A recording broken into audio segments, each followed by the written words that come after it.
네, 정치권의 가장 뜨거운 이슈에 대한 입장을 여야의 입으로 불리는 대변인께 직접 들어보겠습니다. 여야 스피커 호준석 국민의힘 대변인, 박경미 더불어민주당 대변인 두 분과 함께하겠습니다. 두 분 어서 오십시오. 반갑습니다. 안녕하십니까. 네, 여야가 정부의 10조 추경안에 대한 입장 차이를 보였습니다. 여당은 산불 추경이자 국채 발행을 위한 긴축 예산이라고 이제 했고, 야당은 알맹이가 없는 쭉정이다. 산불 피해는 예비비를 써라. 이렇게 이제 입장을 밝힌 상황입니다. 기재부의 10조 추경안 계획이 이제 나오고 있는 상황인데, 어떤 부분에서 이견을 보이고 있는 건지 두 분의 말씀을 좀 들어보겠습니다. 박경미 대변인께 먼저 들어볼까요? 네, 우선 그 산불 피해를 입으신 그런 어떤 피해자들 또 이재민들께 심심한 위로의 말씀 먼저 드리고요. 이 산불이 났던 기간에 그 헌재에서 결정이 계속 그 지연되고 있지 않았습니까? 그래서 저는 이 산불로 울창한 어떤 나무와 숲이 타는 거와 우리가 수십 년 동안 구축해온 그런 어떤 민주주의와 법치주의가 타는 것이 이렇게 교차해서 마음속에 있었는데요. 이 산불 상황에서도 권성동 원내대표는 그리고 국민의힘은 네. 더불어민주당 또 이재명 탓을 했어요. 예비비 삭감을 들먹이면서. 사실 그때는 산불 진화에 그리고 이재민 지원 대책에 집중을 해야 될 때에도 민주당 탓, 야당 탓을 하고 있었거든요. 그에 반해서 이재명 대표는 산불 현장을 돌면서 상황 점검을 하고 또 지원 대책을 세우고 그랬습니다. 그래서 국정을 책임진 집권 여당, 누가 집권 여당이고 누가 야당인가 이런 문제의식이 들었습니다. 그리고 이 산불 피해를 복구하기 위한 그런 추경 분명히 필요하죠. 그런데 민주당에서는 몇 달 전부터 민생 경제 안정과 경제 위기 극복을 위한 추경을 주장을 해왔었는데요. 네. 줄기차게 이야기를 해왔었는데 이제서야 이제 산불과 더불어서 여당이 추경 이야기를 하고 또 추경의 규모도 충분하지 않고 그리고 사실은 그 산불 피해를 복구하기 위한 그런 예산은 예비비로도 쓸 수가 있지 않습니까? 이게 이제 또 전체적으로도 있고 또 부처별 예비비도 있고 그래서 그냥 무작정 산불 피해를 위해서 추경이 필요하다라고 나오기보다는 좀 더 네. 본격적으로 찬찬하게 대규모의 좀 추경을 해야 된다고 생각을 합니다. 네네. 산불 피해는 기존의 예비비를 써라. 그리고 이제 일단 그 추경의 규모 자체도 많이 차이가 나는 것 같습니다. 민주당은 뭐 35조 7조에서 이제 50조까지도 얘기를 하고 있는 그런 상황이네요. 네네. 그러니까 민주당의 37조 추경은 그 전부터 얘기했던 이재명 대표가 그 주장했었던 전국민 민생 지원금, 네. 지역 화폐 이런 거를 해가지고 이제 37조 하자는 얘기거든요. 근데 이게 어디 나라 국가는 있는 거 그냥 갖다가 쓰자는 게 아닙니다. 이거 다 빚을 내야 되는 거예요. 결국 미래 세대들이 갚아야 되는 돈인 겁니다. 근데 그렇게 막 쓰자고 하니까 그렇게는 할 수 없다. 그게 효과도 없는 것인데 이미 밝혀진 것인데 그런 입장이었던 것이죠. 지금 추경 이제 전혀 다른 얘기인 겁니다.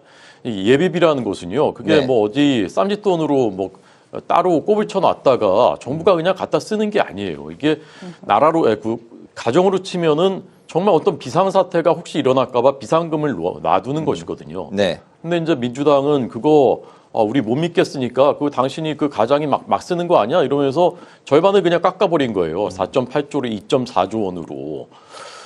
그런데 점점 더 이런 비상사태는 많이 일어납니다. 기후변화가 일어나면서 지금 3월인데 벌써 이렇게 큰 산불이 발생했지 않습니까? 앞으로도 쓸 일이 많은데 이미 지금 민주당은 예비비 쓰면 된다라고 하지만 이 예비비에는 다 목적 예비비 해가지고 목적을 다 정해놨어요. 막 쓸 수 있는 게 아닙니다. 그러니까 지금 쓸 수 있는 것은 실제 쓸 수 있는 것은 6천억 원밖에 안 된다는 겁니다. 네. 부처별 재난재해에 대한 그 지원금 그것도 그 해당되는 부처 것만 쓸 수 있는 거예요. 산불과 해당되는 데만. 그게 마음대로 쓸 수 있는 게 아니거든요. 그러니까 지금 산불 피해가 직접 피해만 해도 2조 원에 이르는데 그러니까 당장 추경을 해가지고 이것부터 해야 되는 거 아닙니까? 이건 사실 여야가 없는 거예요. 산불 피해 입으신 주민들은 당장 주거도 다 붕괴됐고요. 그다음에 산업도 다 붕괴됐습니다.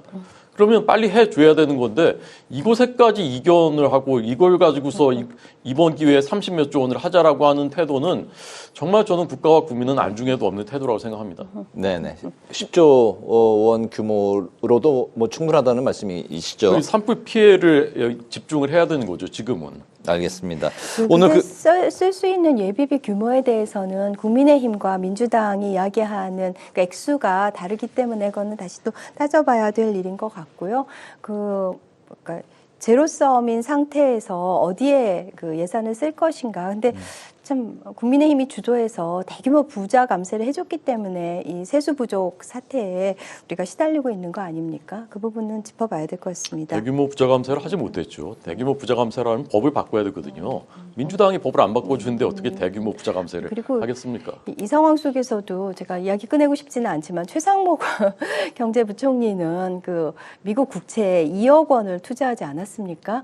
정말로 그거는 한국 경제가 파탄 나야지. 그리고 원화가 약세로 돌아서야지 수익이 나는 그런 경제 파탄에 베팅을 한 경제 수장을 참 우리가 믿어야 되는가. 그러니까 경제 수장이 앞장서서 서학 개미가 된 거 아닙니까? 참 그러니까 2년 전 청문회 때 미국 국채 보유가 문제가 돼서 팔았었는데 어느새 또 산 것을 보면 이런 분을 믿고 우리가 따라가야 되는가 하는 그런 원천적인 회의감이 듭니다. 네. 주제에서 벗어나는 말씀인 것 같은데요. 2050년 만기인 그 투자물에 투자한 것이라고 합니다. 알겠습니다. 어쨌든 이제 여야 간의 협의가 이제 조속히 이루어져서 이 필요한 정말 그 오갈 데 없는 그런 이제 분들에게 특히 이제 빨리 그 지원이 이루어져야 되겠다는 생각이 드는데 오늘 그 원내대표 회동에서는 또 약간 그 좀 지엽적이라고도 볼 수도 있고 또 크게 볼 수도 있는 사안일 텐데 윤 대통령 호칭을 놓고도 이제 양측에 좀 신경전이 벌어졌네요. 네.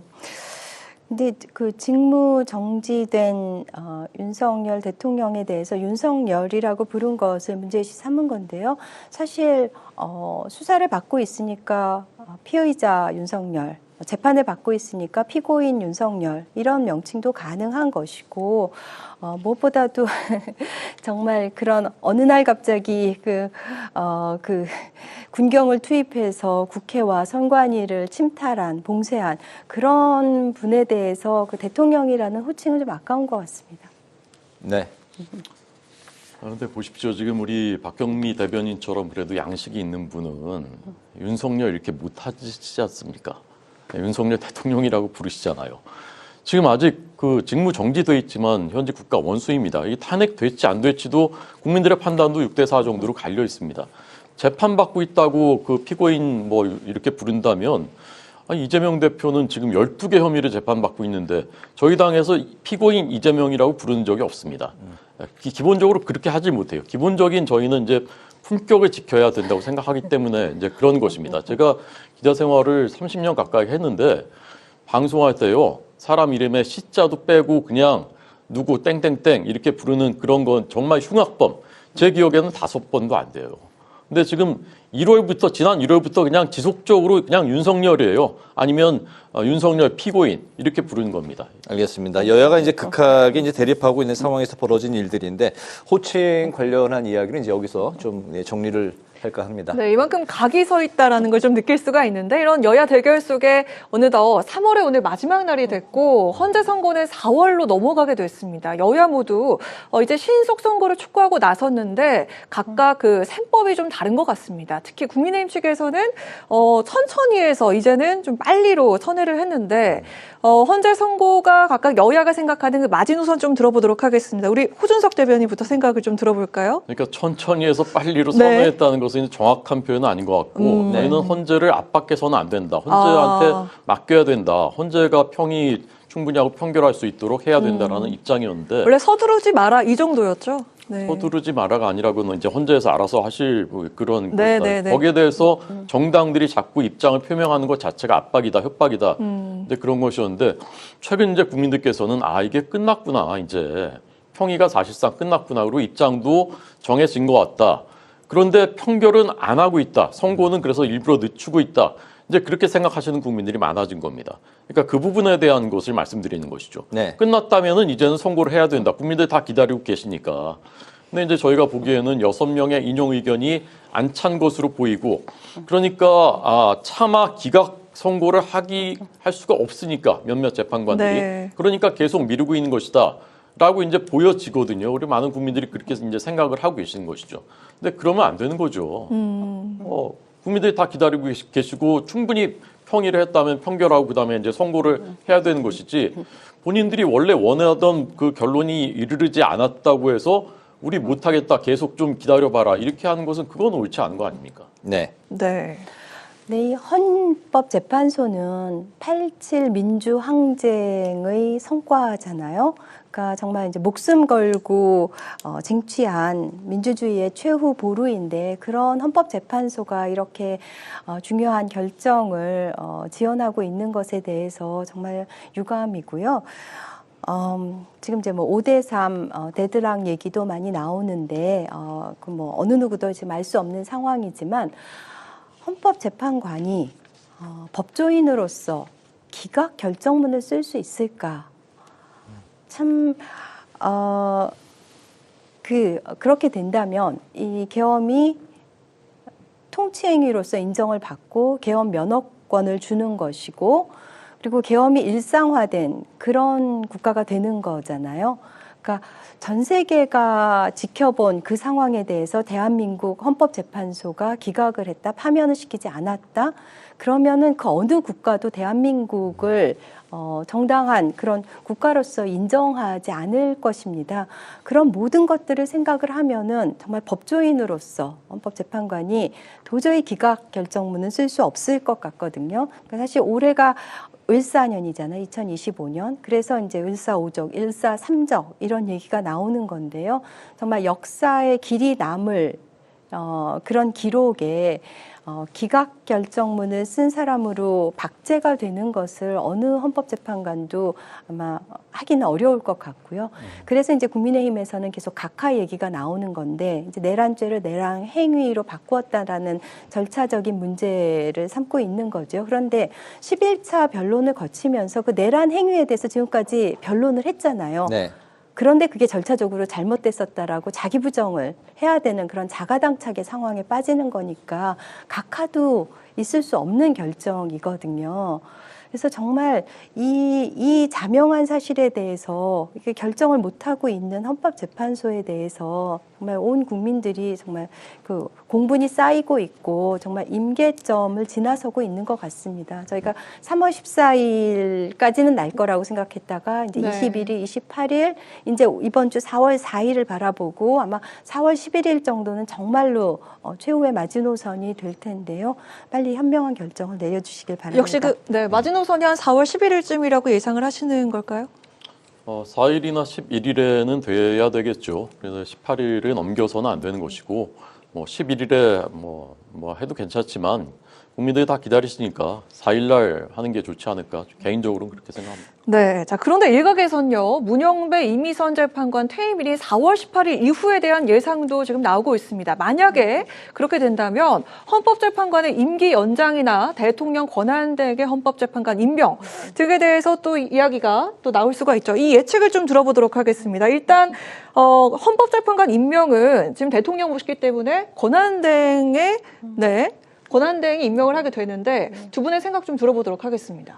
네, 지금 헌법재판소 개정안이 오늘 그 법사위를 좀 전에 통과했죠. 그래서 후임이 정해지지 않으면은 자동 연장되는 것, 그리고 또 지금까지 나왔던 그런 개정안들에서는 또 권한대행은 헌법재판관을 임명할 수 없도록 하는 것이나, 혹은 국회가 추천한 후에 7일이 지나면은 자동으로 임명되는 안이나 이런 것들이 이제 담겨 있는데요.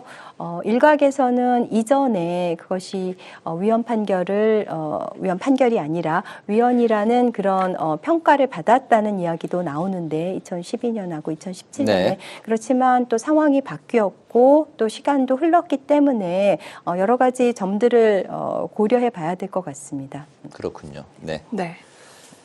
그러니까 이게 축구 경기로 치자면 이제 거의 다 끝나갑니다. 이제 그 인저리 타임을 뛰고 있어요. 근데 원했던 결과가 안 나오니까 이제 심판을 바꾸겠다는 겁니다. 우리 편이랑 친한 심판을 바꾸겠다는 거야, 갑자기. 그래서 이제 승부를 바꾸겠다는 결과를. 근데 그것도 잘 안 되니까 이번에 이제 축구 경기 룰을 바꾸겠다는 거예요. 이제 법을 막 바꾸겠다는 것이거든요.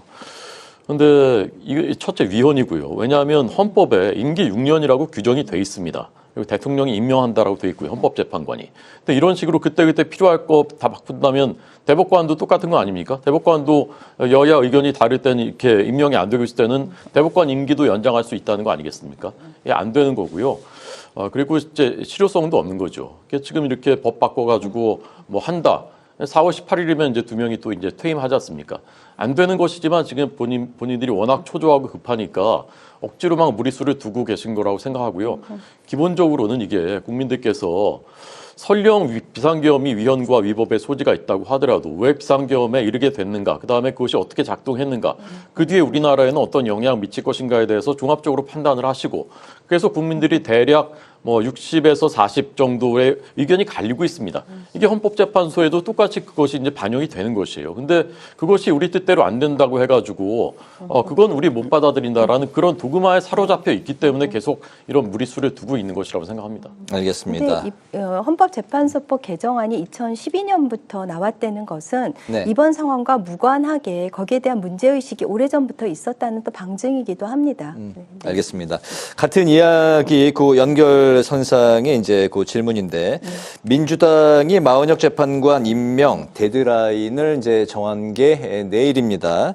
만약에 이제 임명을 하지 않는다면 한덕수 권한대행 최상목 부총리에게 이제 쌍탄핵까지 이야기를 나오면서 반드시 책임을 묻겠다는 입장이고, 국민의힘은 마은혁 재판관 사퇴를 요구하면서 이재명 대표와 민주당의 초선 의원들 김어준 씨를 내란죄로 고발을 했습니다. 강대강 대치가 정말 뭐 극한 대립 상황입니다. 여야가 서로를 이제 위헌이라고 주장하고 있는 이제 그런 상황인 거죠. 그러니까 오늘 아침만 해도 이제 민주당의 이제 원내 수석 부대표인가요? 그 아까 좀 전 우리가 얘기했던 임기 연장 법안, 네. 그건 발의 안 할 겁니다. 그렇게는 못 할 겁니다라고 얘기를 했었어요. 박성준 의원인가요? 네. 맞습니다. 네. 그런데 했습니다. 해서 오늘 지금 조금 전에 법사위 법안심사 소위를 통과했어요. 민주당이 지금 이제 이런 거거든요. 저는 줄탄핵하겠다는 거, 국무회의 아예 못 열게 하겠다는 것도 그냥 협박이 아닐 수 있다고 생각합니다. 네. 뭐든지 지금 하는 것이거든요. 그런데 국무회의는 역시 헌법에 규정이 돼 있습니다. 정부의 권한에 속하는 중요한 정책들, 일반 중요 정책, 중요 외교 정책에 대해서 심의하고 의결할 수 있게 돼 있어요. 이걸 못하면, 국무회의를 못 열면 정부가 그냥 마비되는 거예요. 정부가 마비됐다는 것은 국가가 마비되는 것이거든요. 근데 내란의 그 정의가 뭡니까? 내란의 정의가 헌법에 규정이 돼 있습니다. 헌법에 의해서 설치된 국가 기관의 권능 행사를 강압으로 못하게 하는, 불가능하게 하는 것이 이제 내란인 것입니다. 근데 지금 하겠다는 것은 사실은 비상계엄보다 훨씬 더 어떻게 보면 더 중대한 일인 거죠. 아예 정부 자체를 그냥 식물 상태로 그냥 아무것도 못하게 만들겠다는 것이에요. 국가를 그냥 완전히 마비시키겠다는 것이거든요. 근데 그런 일까지 이미 발상을 하고 기자회견을 하고 실제로 저는 그 입법 과정에 들어갈 가능성도 높다고 생각하는데 막아야 되는 거 아니겠습니까? 어떻게든지. 알겠습니다. 근데 이 모든 사단의 단초를 제공한 거는 그 비상계엄이죠, 윤석열 대통령의. 근데 제가 오늘 여기 오면서 이제 운전을 하면서 이렇게 다 신호를 지키잖아요. 사실은 모든 교통 신호를 지킬 거라는 믿음 하에 우리가 안전하게 이제 운행을 하는 것이고, 사실 우리 사회의 어떤 최소한의 상식이자 도덕인 법을 지킬 것이라는 믿음 하에 이제 이 사회에서 안심하고 사는 거잖아요. 근데 그 법의 가장 기본이 되는 게 이제 헌법인데, 일개 국민도 아니고 대통령 권한 대행이 그 헌법을 무시하는 거잖아요. 그러니까 한덕수 권한대행이 이제 탄핵 심판에서 다 살아 돌아오기는 했지만은 그게 명백한, 그러니까 헌법재판관을 임명하지 않은 건 명백한 위헌이다. 그런데 파면시킬 정도의 중대성이 있는 것은 아니다라고 했고, 최성목 권한대행이 임명하지 않은 것에 대해서 위헌이라고 명시적으로 그 의사를 헌법재판소에 결정을 전달했음에도 불구하고 지금 한덕수 권한대행이 돌아온 지 일주일이 넘었는데 아직까지도 임명을 안 하고 헌법을 명시적으로 지금 부정하고 있는 거잖아요. 네. 이런 사회는 정말로 그러니까 무법천지인 거죠. 그러니까 그 엄중한 그 무거운 헌법재판소의 명령을 이렇게 부작위로 이렇게 그 위헌을 계속하고 있는 이 상황을 어떻게 우리가 이해를 하겠습니까? 내일까지 임명을 만약에 안 하면은 다시 한번 재탄핵에 들어가는 건가요? 네, 뭐 재탄핵은 뭐 신중해야 하겠습니다만은 민주당도 비상의 결심을 해야 될 순간이 점차 도래하게 될 수도 있을 것 같습니다. 네. 네, 또 검찰이 뇌물수수 의혹으로 수사 중인 문재인 전 대통령에게 소환 조사를 통보를 했습니다. 이에 민주당은 심우정 검찰총장의 딸 문제나 수사하라고 반발하고 나섰습니다. 이게 바로 그 사위 특혜 채용 의혹 때문인데요. 두 건 모두 특혜 채용 관련 의혹입니다. 자, 이에 대해서 좀 우리 박경미 대변인 이야기 먼저 들어보도록 하겠습니다. 근데 이 두 가지를 똑같이 특혜 채용이 의혹이라고 말씀하시는 것 자체가 적절하지 않은 것 같은데요. 일단 문재인 전 대통령의 딸의 전 사위가 2018년에 그 이스타 그 항공사에 취임한 네. 것은 취임을 했고, 물론 뭐 여러 가지 다양한 경력을 갖고 있습니다. 그래서 취임을 했고, 근데 거기서 급여를 받은 것이 이제 문재인 대통령이 딸의 생활비 일부를 지급하고 있었기 때문에 결국은 문재인 대통령의 경제적 이득이 돼서 뇌물죄다. 참으로 신박한 논리 아닙니까? 그런 기이한 논리를 만들어낸 국민의힘의 노력이 가상하다고 보겠고요. 근데 심우정 딸 문제는 국립외교원에 작년에 이제 8개월 동안 근무를 했는데 채용이 됐는데 석사학위 취득자여야 되는데 석사학위 취득 예정자로서 자격 미달인데 특혜로 취업이 됐어요. 그리고 심우정 총장은 작년 9월에 인사청문회, 검찰총장이 될 때 인사청문회를 했는데 그때 이미 이 논란이 불거졌습니다. 그런데 지난달 2월에 외교부에 또 들어갔죠. 외교부에 처음에 공고 분야는 경제 분야였습니다. 그리고 지원자가 없었던 것도 아니에요. 마지막에까지 최종 면접을 한 분도 있었는데 그분을 탈락시키고 이번에는 채용 분야를 아예 바꿔서 국제정치, 심우정 딸 맞춤형으로 채용 분야를 바꾸어서 채용을 했고 그런데 보니 2년간 실무 경력이 있어야 되는데 그것도 안 돼요. 무슨 연구 조교 경력 같은 것까지 그러니까 온갖 경험을 다 끌어모아서 경력으로 만들어서 채용을 해준 거예요. 근데 글쎄요. 외교부는 아직도 무소불위의 권력을 행사하고 있는 검찰의 비호가 필요했습니까? 왜 그 검찰총장의 딸을 그런 식으로 해서 채용을 하는지 이거야말로 정말 크나큰 의혹입니다. 네, 호준석 대변인. 그 타이 이스타젯에 근무하고 있었던 일본인 임원이 인터뷰를 한 내용이 다 남아 있습니다. 어느 날 회사에 제임스라는 사람이 고위직으로 왔대요. 전무로 왔죠. 그런데 누군지 모르겠는데 영어도 전혀 못하고 항공 지식 경험이나 지식도 전무했었다는 거예요. 근데 이제 알고 보니까 대통령의 사위였었던 겁니다. 저는 이거 정말 뭐 드라마에나 나올 법한 일이라고 생각을 합니다. 근데 2018년 2월에 이상직이라는 그 타이 이스타젯의 실소유주가 그분이 중진공 이사장이 됐습니다. 2017년 말부터 청와대에서 인사 담당한 민정수석 조국, 그다음에 비서실장 임종석, 또 인사비서관, 뭐 다 이제 그 회의를 했었던 것이 다 기록이 남아 있어요. 네. 그러니까 원래는 그 중기부 장관을 가고 싶어 했는데 이상직이라는 사람이 청문회를 통과하지 못할 것 같다 그러니까 중진공 이사장으로 하자 이렇게 했다는 보도까지 다 나왔습니다. 다 소환을 했는데 다 진술 거부예요. 변명할 거리가 없다는 얘기입니다. 근데 이게 지금까지 이제 수사가 늦춰지고 있었던 것이거든요. 지금이라도 진상을 밝혀야 되는 것이죠. 그리고 나중에 2년 지나서 총선에서는 결국 이 사람이 그 전에 탈락했었던 지역구에서 또 공천까지 받아서 국회의원이 됐습니다. 이상직 의원이. 이런 일을 그냥 놔두면 이게 법치 국가라고 할 수가 있겠습니까? 저는 명명백백하게 수사를 해서 처벌해야 된다고 생각하고요. 심우정 검찰총장의 딸 문제는 의혹이 있다면 고발을 하시고 법 앞에는 만인이 평등한 것이니까요. 진상을 밝혀야 된다고 생각합니다. 네. 두 분 뭐 더 말씀? 네, 근데 그 이스타젯이 그렇게 큰 회사도 아니고요. 그리고 그 사위는 또 게임 회사 등등에서 여러 그 다양한 경력을 보유하고 있습니다. 그러니까 그 회사에 취업하지 못할 정도의 그런 어떤 빈약한 이력의 소유자는 아닙니다. 그래서 거기에 취업한 게 이렇게 이상한 일은 아닙니다. 네, 그 게임 업체가 만들어지고 들어가는 과정 그것도 사실은 많은 의혹이 쌓여 있어요. 많은 보도들이 나와 있고요. 그리고 게임 회사 근무했다고 타이 이스타젯 항공사에 전무로 들어가는 것 그걸 납득할 수 있는 우리 청년들이 어디 있겠습니까? 알겠습니다. 오늘 여야 스피커 이제 여기서 마무리를 하도록 하겠습니다. 요즘 대드락이라는 표현을 이제 많이들 쓰는데 뭔가 이렇게 꽉 막혀서 답답한 상황, 경제 위기 모두 정치 모두 이렇게 꽉 막힌 상황인 것 같습니다. 언제쯤 좀 돌파구를 찾을 수 있을지 국민들이 애타게 기다리고 있습니다. 지금까지 호준석 국민의힘 대변인, 박경미 더불어민주당 대변인 두 분과 함께했습니다. 네, 두 분 말씀 잘 들었습니다. 네, 고맙습니다. 고맙습니다. 네, 고맙습니다.